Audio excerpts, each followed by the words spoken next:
आपने टीवी पर बालिका वधू जरूर देखा होगा। वह नन्ही सी दुल्हन जिसकी गुड़ियों से खेलने की उम्र में उसकी किस्मत 7 फेरों में बांध दी गई।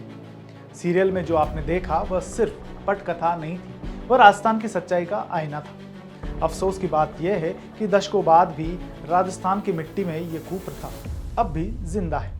राजस्थान के भीलवाड़ा जिले के कोटड़ी गांव में 28 अप्रैल की सुबह खेतों में कुछ अलग ही फसल बोई गई। 5 नाबालिग बेटियों की शादी। प्रशासन चौकस था, पुलिस सतर्क थी, एनजीओ जागरूक थे, पर बाल विवाह कराने वाले उससे भी 2 कदम आगे निकले। खबर है कि जब मंदिर में धोख लगाने पहुंचे 10 नन्हे दूल्हा दुल्हन दिखाई दिए, तब जाकर प्रशासन की नींद खुली। पुलिस जब तक पहुंची तब तक परिजन सभी 10 बच्चों को लेकर वहां से काफी दूर जा चुके थे। अब भला कौन कहे कि हमारे गांव पिछड़े हैं। स्मार्ट वर्क का इससे बढ़िया उदाहरण कहां मिलेगा। अभूत सावे के दिन, यानी वो दिन जब बिना मुहूर्त पूछे शादी हो सकती है, प्रशासन ने गांव-गांव निगरानी बिठा रखी थी।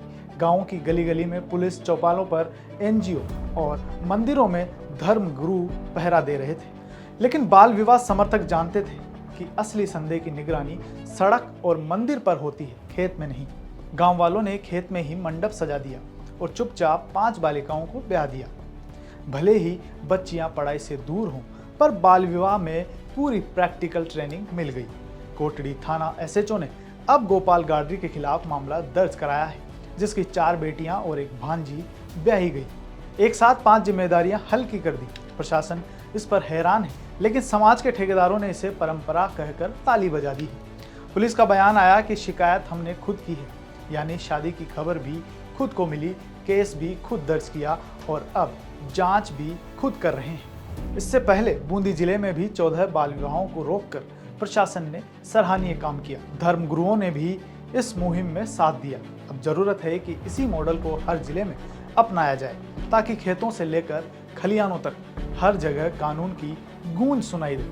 हमारे देश में जब भी बाल विवाह की बात होती है, समाज परंपरा की दुहाई देने लगता है। सवाल यह नहीं कि शादी खेत में हुई या होटल में, सवाल यह है कि क्या इस समाज को अब भी यह समझ नहीं आया कि बच्चियों की पढ़ाई की उम्र में शादी उनकी जिंदगी की सबसे बड़ी नाइंसाफी है। जब खेतों में शादियां हों और मंदिरों में आशीर्वाद, लेकिन कानून को खबर अखबार से मिले तो मान लेना चाहिए समाज की सबसे उपजाऊ जमीन पर अंधविश्वास की जुताई अब भी जारी है। इस पूरी जानकारी पर क्या है आपकी राय, कमेंट कर जरूर बताएं।